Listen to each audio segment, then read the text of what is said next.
حجاج بن یوسف رات کو سویا تو تڑپ کے اٹھا.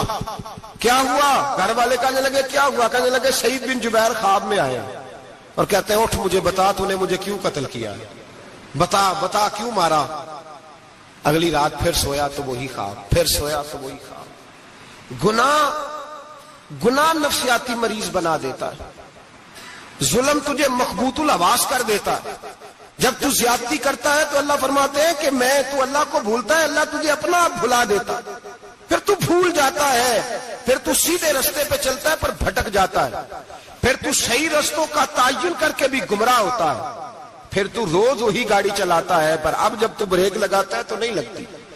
جب گناہوں کے ساتھ تو مخبوط الحواس ہوتا ہے تو روز وہ کاروبار کرتا ہے، لیکن جب تیرے گناہ تجھے گھیر لیتے ہیں پھر اسی کاروبار میں تو نقصان اٹھاتا ہے.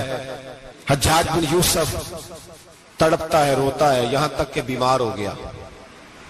پیٹ میں درد ہوتی ہے، پتہ نہیں کیا ہوا. تکلیف ہوتی ہے، پتہ نہیں. سارے حکیم، طبیب، ڈاکٹر کوئی نہ سمجھ سکا کہ بیماری کیا ہے. جو بیماریاں خدائی ہوتی ہیں ان کا لوگوں کو پتا، جو آزمائشیں رب کی جانب سے ہوتی ہیں وہ ڈاکٹروں کے ہتھے نہیں چڑھتی. جو تکلیفیں اللہ دیتا ہے ان کا حکیم طبیب علاج نہیں کر پاتے. مشکل اور شفا اسی وقت ہوتی ہے جب اللہ دینا چاہے، اور جب رب بھی دینا نہ چاہے تو بڑے بڑے ڈاکٹر کہتے ہیں کہ ہمارے بس کی بات نہیں رہی. بغداد سے حکیم آئے، پیٹ دیکھا، کہنے لگے نہ تیرے معدے میں کوئی دقت ہے، نہ تیرے جگر میں، نہ کسی اور جگہ. ماجرا کیا ہے؟ ایک آخری علاج ہے، آخری. وہ کیا؟ گوشت کا چھوٹا سا ٹکڑا دھاگے کے ساتھ باندھ کے منہ میں ڈالا اور پھر ایک باریک سا تنکا لے کے اس کو اندر ڈالنے لگے گلے میں. وہ گوشت کا ٹکڑا جب حلق کے اندر اتر گیا اس حکیم نے واپس کھینچا تو کیسے ایسی بدبو آئی جیسی کبھی سونگی نہ تھی. جانور کیڑے مکوڑے لگے ہوئے باہر نکلے اور جب دیکھا تو جتنے محل میں لوگ بیٹھے تھے چلاتے ہوئے نکل گئے کہ یہ کیا مصیبتیں ہیں. حکیم بھی اٹھ کے دوڑنے لگا. کہا تجھے کیا ہوا؟ کہنے لگے حجاج تیری بیماری زمینی نہیں، تیری مصیبت زمینی نہیں. کہا میری مرض تک تم کیوں نہیں پہنچ پا رہے؟ تو کہنے لگے لگتا ہے تو بد دعا کا مریض ہے، لگتا ہے تو ظلم کا مریض ہے، تو جبر کا مریض ہے. تڑپتا رہا، سسکتا رہا.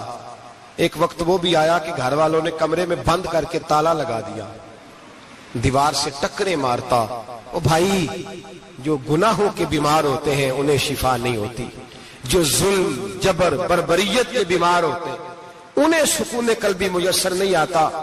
دوائیاں ان بیماریوں کی بنی ہوئی ہیں جو بیماریاں زمینی ہیں، جو بیماریاں خوراک کی بد پرہیزی سے ہوتی ہیں، جو گناہوں کی بد پرہیزی سے ہوتی ہیں. ان کی بیماریاں، ان کی شفا توبہ ہے، ان کی شفا رجوع اللہ ہے. ان کی توبہ، اللہ سے معافی مانگنے سے شفا ہوتی ہے. حجاج جب مرنے لگا تو بلایا. یہ رنگ بھی ذرا ملاحظہ کیجیے گا. 2-4 قریبیوں کو بلایا. پتا ہوتا ہے نا اپنے کرتوتوں کا آدمی کو، پتا سارا ہے سردار نوکیتیاں کا، جب پتا ہوتا ہے سارا. بلا کے کہنے لگا جب میں مر جاؤں تو مجھے رات کو دفن کرنا. کیوں بھائی عورت ہے؟ کہنے لگا نہیں رات کو دفنانا. ٹھیک ہے رات کو دفنا دیں گے. پھر کہنے لگا جب صبح ہو جائے تو صبح ہونے سے پہلے پہلے میری قبر زمین کے برابر کر دینا، نشان مٹا دینا. کا وجہ تو کلمہ پڑھتا ہے، حضور کا حکم ہے کہ قبر کم از کم ایک بالش، ایک گیٹ اونچی ہونی چاہیے زمین سے کم از کم.